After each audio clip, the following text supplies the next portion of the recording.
आज जम्मू कश्मीर के दौरे पर रहेंगे अमित शाह। जम्मू कश्मीर चुनाव के लिए बीजेपी जारी कर सकती है आज घोषणा पत्र। बिल्कुल, देखिए, गृह मंत्री अमित शाह जारी करेंगे बीजेपी का घोषणा पत्र। जी किशन रेड्डी चुनाव प्रभारी भी रहेंगे मौजूद। पीएम मोदी और अमित शाह संभालेंगे प्रचार का जिम्मा। बीजेपी के घोषणा पत्र में सुशासन का मुद्दा रहेगा अहम। तो जम्मू में 3 चरणों में होगा विधानसभा चुनाव। केंद्रीय गृह मंत्री अमित शाह आज 2 दिवसीय जम्मू कश्मीर के दौरे पर जाएंगे। साथ ही ये जानकारी आपको दे दें कि आज जम्मू में अमित शाह बीजेपी का चुनावी घोषणा पत्र जारी करने जा रहे हैं और इस घोषणा पत्र पर भी नजर बनी रहेगी सबकी, क्योंकि जिस तरीके से नेशनल कॉन्फ्रेंस और जब कांग्रेस के गठबंधन के तहत में एक मैनिफेस्टो सामने आया तो उसको लेकर भी कई बड़े सवाल बीजेपी की ओर से दागे गए थे। और अब देखना यह होगा कि बीजेपी अपने घोषणा पत्र में किन मुद्दों को सबसे पहले उकेरती है। बिल्कुल, देखिए, गृह मंत्री अमित शाह आज कश्मीर घाटी का भी दौरा कर सकते हैं। जानकारी के मुताबिक पीएम मोदी की जम्मू की एक रैली डोडा जिले में होने की संभावना है, जहां हाल के दिनों में आतंकवादी हमले हुए हैं। तो फिलहाल जम्मू कश्मीर में घोषणा पत्र जो है वो बीजेपी जारी कर सकती है।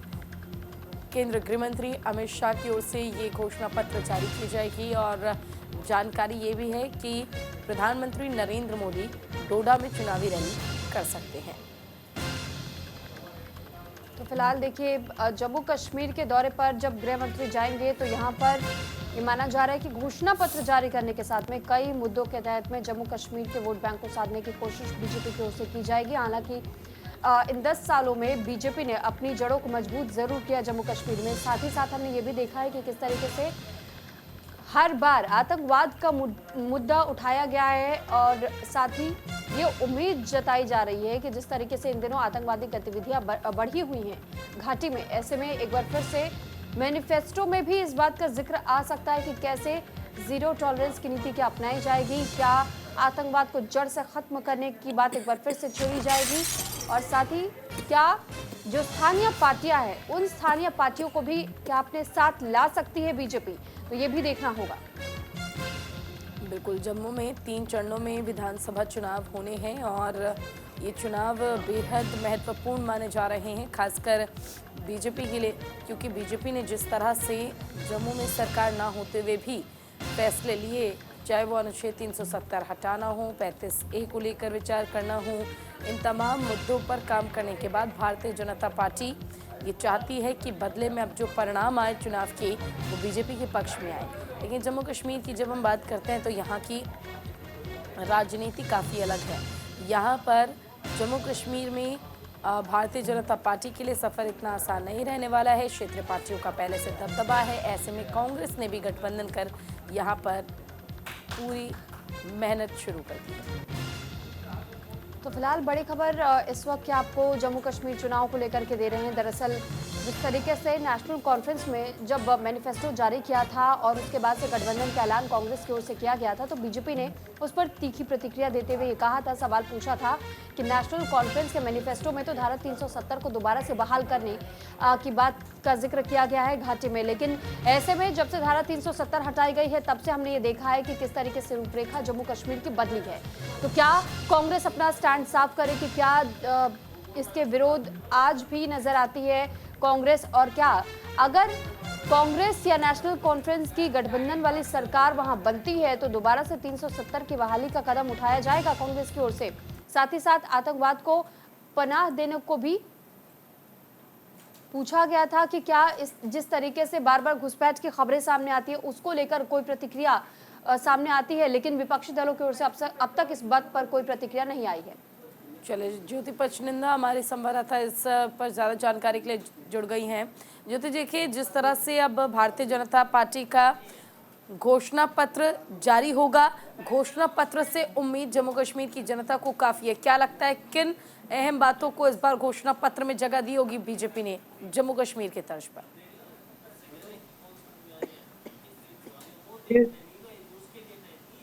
वो भी आज ये की चेयरमैनशिप इस अटेंड करना।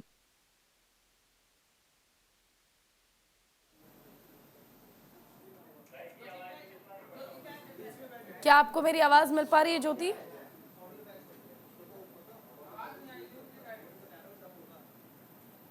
चलिए दोबारा संपर्क करेंगे, लेकिन फिलहाल उन तक आवाज़ नहीं पहुंच पा रही है। तो देखिए, आज केंद्रीय गृह मंत्री अमित शाह की ओर से घोषणा पत्र जो है वो जारी किया जाएगा। एक बार फिर से हमारे साथ ज्योति पचनंदा हमारे संवाददाता जुड़ गए। ज्योति, क्या आपको मेरी आवाज़ आ रही है? जी बिल्कुल आ रही।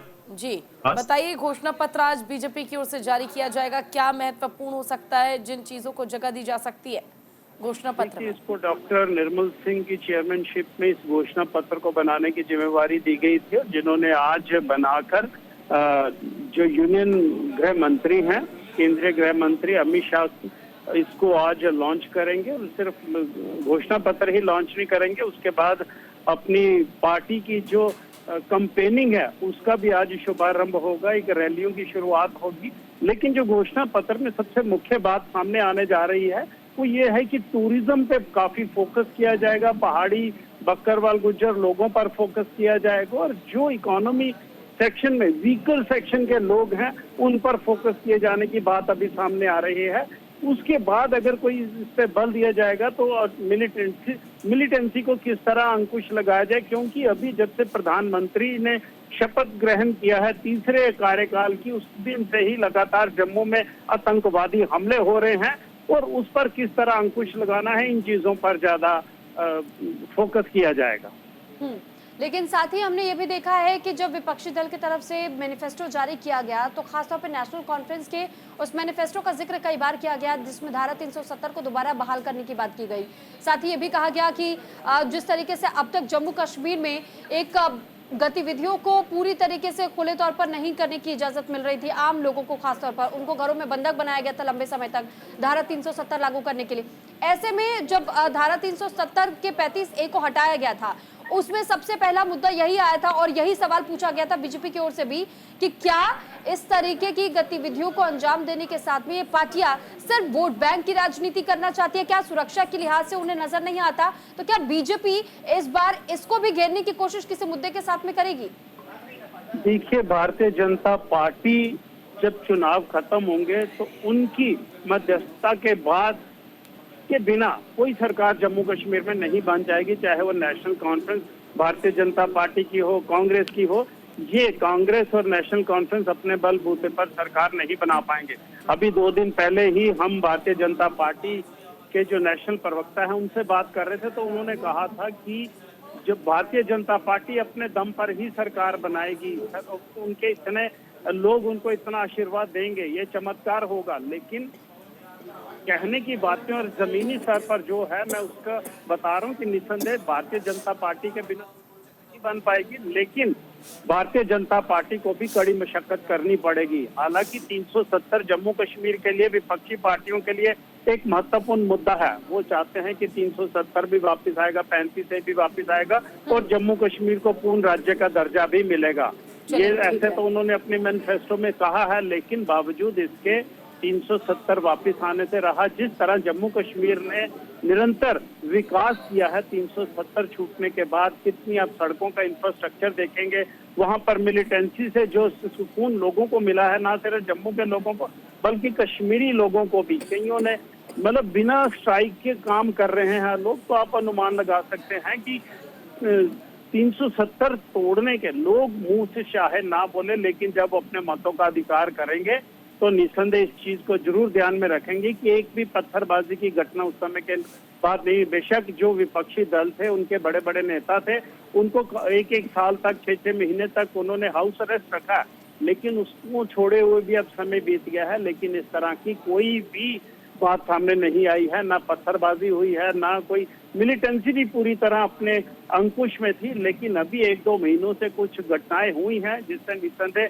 हमारे सुरक्षा बलों को नुकसान पहुंचा है, और विपक्षी दल इसी का फायदा लेंगे और 370 को बढ़ चढ़कर बोलेंगे कि हम 370 लेंगे। पहले भी ये लोग 370 को लेकर इसी तरह की बयानबाजी करते थे। यहाँ अगर उन्होंने उसी समय डेवलपमेंट की तरफ, विकास की तरफ फोकस किया होता तो शायद उनको चलिए ठीक है, देखना होगा ज्योति कि आखिर 370 कितना प्रभावी नजर आता है घोषणा पत्र पर। फिलहाल आपका बहुत बहुत शुक्रिया इस तमाम जानकारी के लिए।